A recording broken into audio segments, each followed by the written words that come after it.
हमारे सभी दर्शकों का हमारे YouTube चैनल पर स्वागत है। यदि अब तक आपने हमारे चैनल को सब्सक्राइब नहीं किया तो सब्सक्राइब जरूर करें। वीडियो अच्छा लगे तो लाइक और शेयर करना ना भूलें। सीकर के रुलियाणी ग्राम के निवासी पंडित लच्छी राम जी, पाटोदिया के सबसे छोटे पुत्र मोहनदास बचपन से ही संत प्रवृत्ति के थे।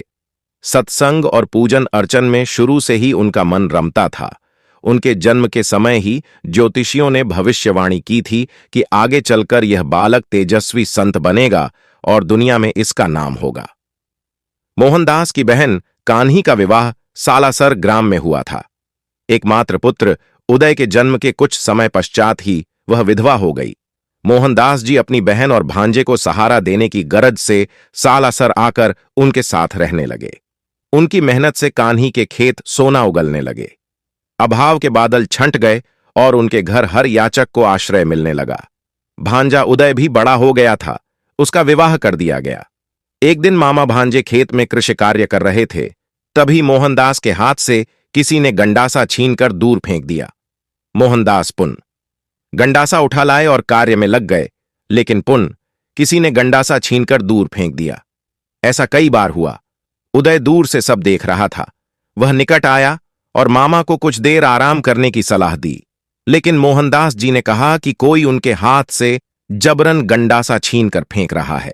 साय को उदय ने अपनी मां कान्ही से इस बात की चर्चा की। कान्ही ने सोचा कि भाई का विवाह करवा देते हैं, फिर सब ठीक हो जाएगा। ये बात मोहनदास को झांत हुई तो उन्होंने कहा कि जिस लड़की से मेरे विवाह की बात चलाओगी उसकी मृत्यु हो जाएगी। और वास्तव में ऐसा ही हुआ। जिस कन्या से मोहनदास के विवाह की बात चल रही थी वह अचानक ही मृत्यु को प्राप्त हो गई। इसके बाद कान्ही ने भाई पर विवाह के लिए दबाव नहीं डाला। मोहनदास जी ने ब्रह्मचर्य व्रत धारण किया और भजन कीर्तन में समय व्यतीत करने लगे। एक दिन कान्ही भाई और पुत्र को भोजन करा रही थी, तभी द्वार पर किसी याचक ने भिक्षा मांगी। कान्ही को जाने में कुछ देर हो गई। वह पहुंची तो उसे एक परछाई मात्र दृष्टिगोचर हुई। पीछे पीछे मोहनदास जी भी दौड़े आए थे। उन्हें सच्चाई झांत थी कि वह तो स्वयं बालाजी थे। कान्ही को अपने विलंब पर बहुत पश्चाताप हुआ। वह मोहनदास जी से बालाजी के दर्शन कराने का आग्रह करने लगी। मोहनदास जी ने उन्हें धैर्य रखने की सलाह दी। लगभग 1.5-2 माह पश्चात किसी साधु ने पुण्य नारायण हरि का उच्चारण किया, जिसे सुन कान्ही दौड़ी दौड़ी मोहनदास जी के पास गई। मोहनदास द्वार पर पहुंचे तो क्या देखते हैं कि वह साधु वेशधारी बालाजी ही थे जो अब तक वापस हो लिए थे। मोहनदास तेजी से उनके पीछे दौड़े और उनके चरणों में लेट गए तथा विलंब के लिए क्षमा याचना करने लगे।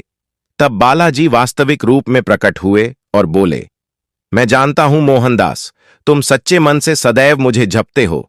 तुम्हारी निश्चल भक्ति से मैं बहुत प्रसन्न हूं। मैं तुम्हारी हर मनोकामना पूर्ण करूंगा। बोलो। मोहनदास जी विनय पूर्वक बोले, आप मेरी बहन कान्ही को दर्शन दीजिए।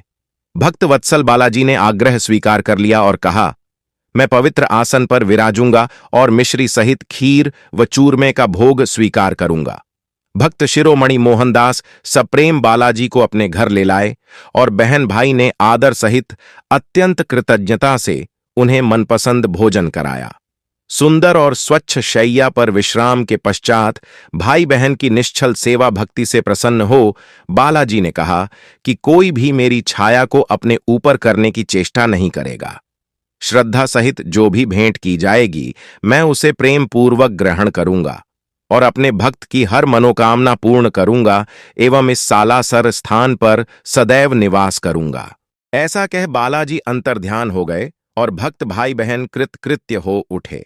इसके बाद से मोहनदास जी एकांत में एक शमी के वृक्ष के नीचे आसन लगाकर बैठ गए। उन्होंने मौन व्रत धारण कर लिया। लोग उन्हें पागल समझ बावलिया नाम से पुकारने लगे। एक दिन मोहनदास शमी वृक्ष के नीचे बैठे धूनी रमाए तपस्या कर रहे थे कि एकाएक वह वृक्ष फलों से लद गया। एक जाट पुत्र फल तोड़ने के लिए उसी शमी वृक्ष पर चढ़ा तो घबराहट में कुछ फल मोहनदास जी पर आ गिरे। उन्होंने सोचा वृक्ष से गिरकर कहीं कोई पक्षी घायल न हो गया हो, लेकिन आंखें खोलीं तो जाट पुत्र को वृक्ष पर चढ़े पाया। जाट पुत्र भय से कांप उठा था। मोहनदास जी ने उसे भय मुक्त किया और नीचे आने को कहा। नीचे आने पर जाट पुत्र ने बताया कि मां के मना करने पर भी पिता ने उसे शमी फल लाने की आज्ञा दी और कहा कि वह पागल बावलियां तुझे खा थोड़े ही जाएगा। तब बाबा मोहनदास जी ने कहा कि अपने पिता से कहना कि इन फलों को खाने वाला व्यक्ति जीवित नहीं रह सकता। लेकिन जाट ने बाबा की बात को खिल्ली में उड़ा दिया। कहते हैं कि फल खाते ही जाट की मृत्यु हो गई। तब से लोगों के मन में बाबा मोहनदास के प्रति भक्ति भाव का बीज अंकुरित हुआ, जो आगे की अनेक चमत्कारिक घटनाओं के बाद वृक्ष बनता चला गया। एक बार भांजे उदय ने देखा कि बाबा के शरीर पर पंजों के बड़े बड़े निशान हैं। उसने पूछा तो बाबा टाल गए। बाद में झांत हुआ कि बाबा मोहनदास और बालाजी प्राय मल्लयुद्ध व अन्य तरह की क्रीड़ाएं करते थे और बालाजी का साया सदैव बाबा मोहनदास जी के साथ रहता था। इस तरह की घटनाओं से बाबा मोहनदास की कीर्ति दूर पास के ग्रामों में फैलती चली गई। लोग उनके दर्शन को आने लगे। तत्कालीन सालासर बीकानेर राज्य के अधीन था। उन दिनों ग्रामों का शासन ठाकुरों के हाथ में था। सालासर व उसके निकटवर्ती अनेक ग्रामों की देखरेख का जिम्मा शोभासर के ठाकुर धीरज सिंह के पास था। एक दिन उन्हें खबर मिली कि डाकुओं का एक विशाल जत्था लूटपाट के लिए उस ओर बढ़ा चला आ रहा है। उनके पास इतना भी वक्त नहीं था कि बीकानेर से सैन्य सहायता मंगवा सकते। अंततः सालासर के ठाकुर सालम सिंह की सलाह पर दोनों बाबा मोहनदास की शरण में पहुंचे और मदद की गुहार की। बाबा ने उन्हें आश्वस्त किया और कहा कि बालाजी का नाम लेकर डाकुओं की पताका को उड़ा देना, क्योंकि विजय पताका ही किसी भी सेना की शक्ति होती है। ठाकुरों ने वैसा ही किया। बालाजी का नाम लिया और डाकुओं की पताका को तलवार से उड़ा दिया। डाकू सरदार उनके चरणों में आ गिरा। इस तरह मोहनदास जी के प्रति दोनों की श्रद्धा बलवती होती चली गई। बाबा मोहनदास ने उसी पल वहां बालाजी का एक भव्य मंदिर बनवाने का संकल्प किया। सालम सिंह ने भी मंदिर निर्माण में पूर्ण सहयोग देने का निश्चय किया और आसोटा निवासी अपने ससुर चंपावत को बालाजी की मूर्ति भेजने का संदेश प्रेषित करवाया। यह घटना सन 1754 की है। इधर आसोटा ग्राम में एक किसान ब्रह्म मुहूर्त में अपना खेत जोत रहा था। एकाएक हल्का फल किसी वस्तु से टकराया। उसने खोद कर देखा तो वहां एक मूर्ति निकली। उसने मूर्ति को निकालकर एक ओर रख दिया और प्रमोदवश उसकी ओर कोई ध्यान नहीं दिया। वह पुण्य अपने काम में जुट गया। एकाएक उसके पेट में तीव्र दर्द उठा और वह वहां गिरकर छटपटाने लगा। उसकी पत्नी दौड़ी दौड़ी आई। किसान ने दर्द से कराहते हुए प्रस्तर प्रतिमा निकालने और पेट में तीव्र दर्द होने की बात बताई। कृषक पत्नी बुद्धिमती थी। वह प्रतिमा के निकट पहुंची और आदरपूर्वक अपने आंचल से उसकी मिट्टी साफ की तो वहां राम लक्ष्मण को कंधे पर लिए वीर हनुमान की दिव्य झांकी के दर्शन हुए। काले पत्थर की उस प्रतिमा को उसने एक पेड़ के निकट स्थापित किया और यथाशक्ति प्रसाद चढ़ाकर अपराध क्षमा की प्रार्थना की। तभी मानो चमत्कार हुआ। वह किसान स्वस्थ हो उठ खड़ा हुआ। इस चमत्कार की खबर आग की तरह सारे गांव में फैल गई। आसोटा के ठाकुर चंपावत भी दर्शन को आए और उस मूर्ति को अपनी हवेली में ले गए। उसी रात ठाकुर को बालाजी ने स्वप्न में दर्शन दिए और मूर्ति को सालासर पहुंचाने की आज्ञा दी। प्रात ठाकुर चंपावत ने अपने कर्मचारियों की सुरक्षा में भजन मंडली के साथ सजी धजी बैलगाड़ी में मूर्ति को सालासर की ओर विदा कर दिया। उसी रात भक्त शिरोमणि मोहनदास जी को भी बालाजी ने दर्शन दिए और कहा कि मैं अपना वचन निभाने के लिए काले पत्थर की मूर्ति के रूप में आ रहा हूं।